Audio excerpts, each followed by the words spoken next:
J'ai visité plusieurs locaux avant de trouver le bon et aujourd'hui, j'ai décidé de tout partager, les galères, les erreurs, mais surtout les questions à te poser avant de signer. Les critères non négociables avant de visiter un local. C'est de vraiment prendre la température, donc soit auprès du bailleur, soit auprès de l'agent immobilier pour savoir les conditions qui sont non négociables sur le bail et savoir si tu peux y répondre ou non. C'est ça déjà la première étape.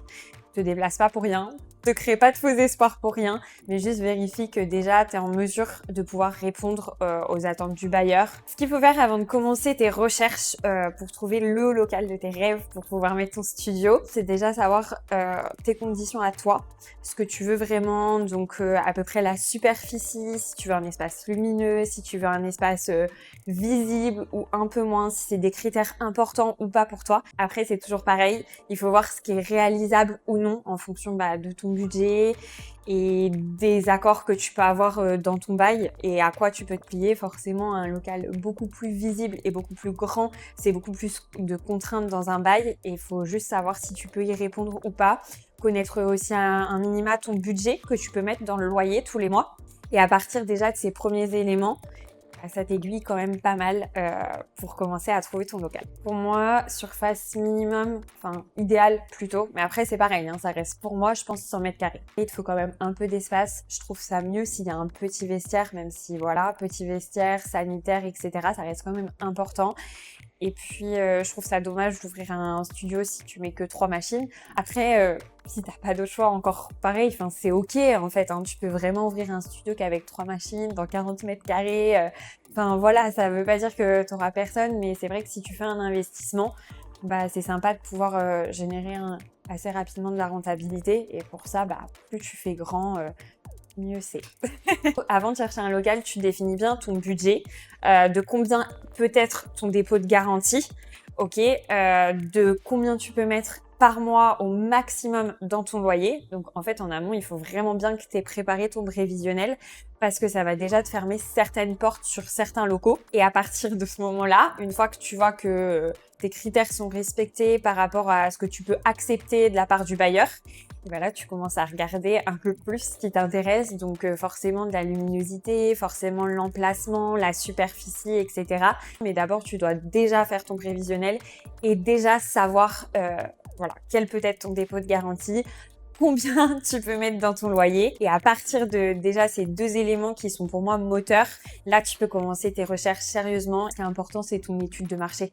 Savoir si vraiment autour de toi, et quand je dis autour de toi, c'est à pied ou vraiment de façon entre, on va dire, 10, 15, 20 minutes grand max en transport, c'est accessible. Mais en fait, il faut vraiment que ton local il soit placé, j'ai envie de dire, au cœur de ta cible et de ta clientèle. C'est surtout ça qui est important. J'ai eu des mauvaises surprises parce qu'au départ, je cherchais sans justement me poser la question sur ce dépôt de garantie. Et en fait, des fois, on tombe sur des 6 mois, 8 mois, 12 mois de dépôt de garantie. Donc, le dépôt de garantie, c'est vraiment le loyer. Hein. Donc, en gros, tu dois verser 12 mois de loyer, par exemple, à ton bailleur. Et ouais, ça reste une garantie, donc c'est de l'argent que tu débloques, mais que t'as pas et qui reste en stand-by tant que t'es locataire, par exemple, du local, si t'es locataire, parce que aussi il y a la possibilité de pouvoir acheter tes locaux. Par contre, voilà, ça aussi c'est un budget à définir. Est-ce que j'achète mon local ou alors est-ce que je n'ai pas forcément les moyens de pouvoir acheter et du coup je suis locataire, mais c'est aussi un choix qui s'offre à toi. Oui, c'est ok aussi, hein, tout va bien. C'est déjà même très bien de pouvoir créer quelque chose en étant locataire. Moi, en l'occurrence, pour le coup, la question s'est pas trop posée. Et du coup, je devais être locataire quoi qu'il arrive. Les galères, en général, quand tu trouves un local, c'est aussi qu'il y a souvent les perles rares, il y a du monde dessus. Et ça part très très vite. Et en fonction de ton dossier, plus ton dossier est bon, bah, c'est un peu comme partout, hein, plus forcément tu passes devant les autres. Après, tu peux aussi avoir des locaux où il y a énormément de travaux. Bon, moi, c'était un peu mon cas, mais tu peux avoir aussi beaucoup plus de travaux, à savoir si tu as une enveloppe pour les travaux ou non. Tu as aussi prendre le risque, est-ce que ton local est visible ou non. Tu as pas mal de petites questions à te poser quand même.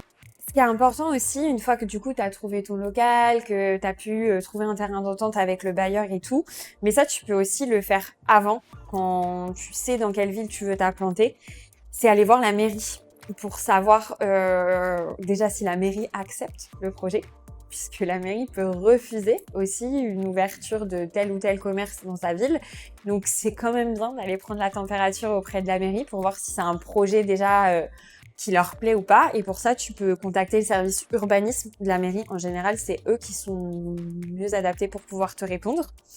Et après, tu vois aussi avec eux la catégorie de RP. Donc, il me semble de mémoire que tu as 5 catégories. Et en fonction de ta catégorie, bah, tu vas avoir plus ou moins, j'ai envie de dire, de difficultés à ouvrir. Voilà, tu as des catégories où tu n'as pas forcément besoin de commission de sécurité. Enfin, tu n'as pas besoin de commission de sécurité. Attention, une fois que ton dossier a été validé en mairie, et tu as des catégories, même si ton dossier est validé en mairie, derrière, tu as des commissions de sécurité et tout pour être sûr de pouvoir ouvrir.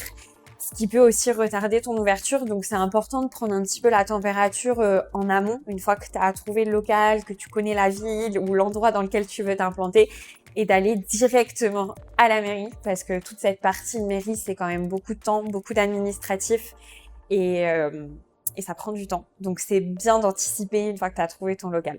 Ce qui a fait que c'était ce local-là et pas un autre, c'est que c'était plus sous forme d'opportunité, une connaissance d'une connaissance, voilà, donc qui m'a proposé ce local, donc c'était très cool pour le coup. Et en fait, les conditions, c'était ok, je pouvais répondre aux conditions du bail, et c'était la première fois que je pouvais répondre à 100% aux conditions du bail. Donc en fait, la question s'est pas posée trop longtemps, j'avais vraiment envie de faire ce projet. Voilà, je pouvais répondre aux conditions, et en plus l'emplacement était très cool. C'était pas mon endroit prédestiné de base, donc il a fallu refaire une étude de marché.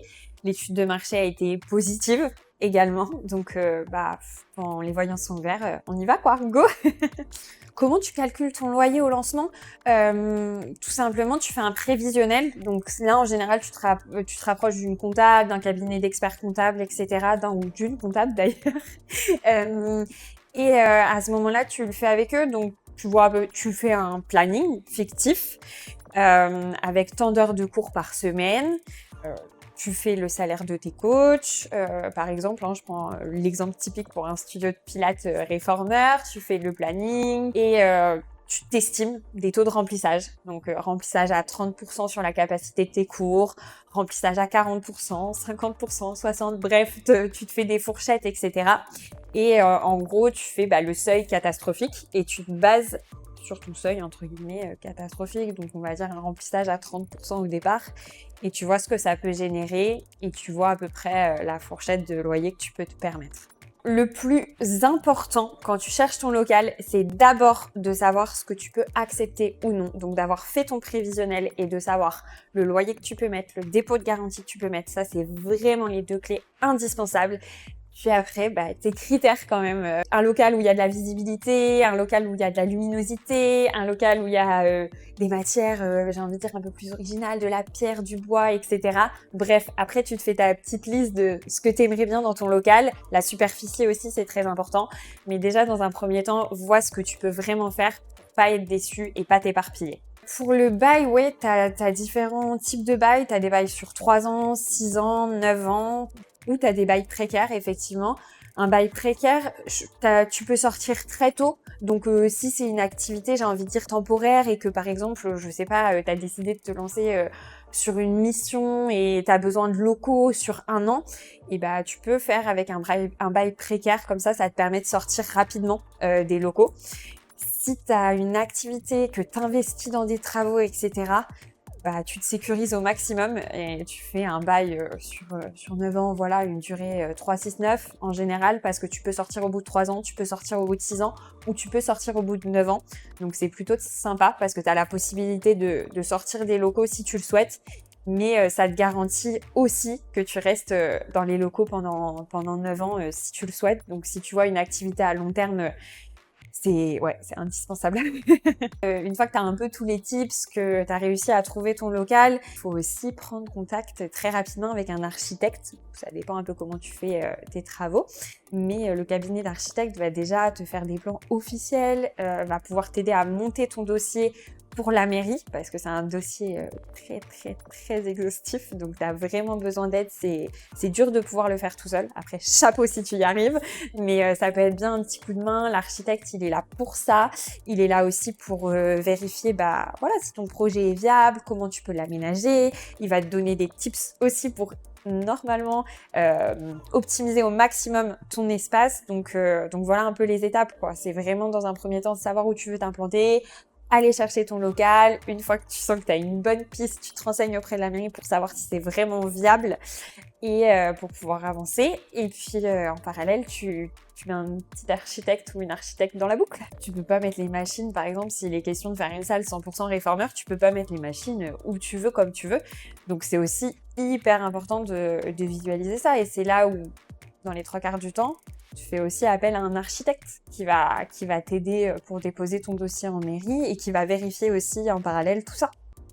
Donc voilà, je t'ai donné les tips essentiels quand tu pars un peu en visite de local et en recherche de local. Regarde bien ce que tu peux faire et après ce que tu veux faire. Et en tout cas, si tu as des questions, tu peux les laisser en commentaire et je me ferai un plaisir d'y répondre. Et en attendant, n'hésite pas à t'abonner.